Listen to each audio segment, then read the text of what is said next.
Désormais, nous avons une feuille de route qui est validée par l'ensemble des membres de l'organisation, qui est un plan d'action très ambitieux, qui est axé sur la formation et la reconversion professionnelle de nos membres.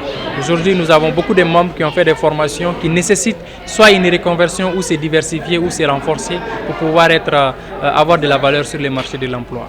Également, nous allons nous focaliser sur l'entrepreneuriat pour les aspirants entrepreneurs et les entrepreneurs qui ont déjà commencé, leur donner les compétences qu'il faut pour qu'ils puissent se développer.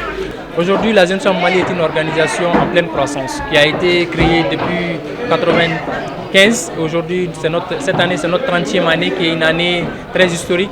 Et également, ça coïncide avec les 110 ans de la DCI au niveau international. Donc, le Mali fête ses 30 ans.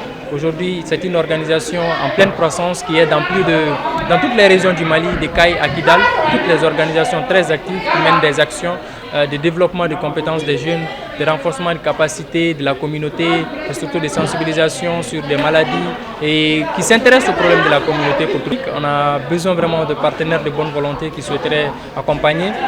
Aujourd'hui, nous sommes dans un monde où il y a toujours des structures de bonne volonté qui sont prêtes à accompagner des initiatives pareilles et c'est vers ces structures que nous allons et certaines personnes aussi de bonne volonté qui soutiennent nos actions, notamment le parrain du mandat, la marraine du mandat et beaucoup d'autres personnes autour de l'organisation.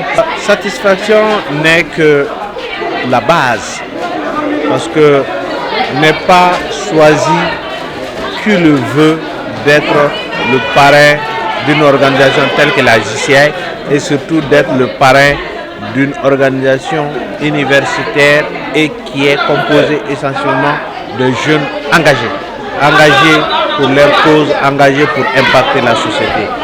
C'est déjà fait. Il nous faut nous assumer et nous allons nous assumer parce que nous sommes des hommes de devoir et des hommes d'impact. Et nous allons les accompagner à atteindre l'ensemble des points du mieux que nous pouvons.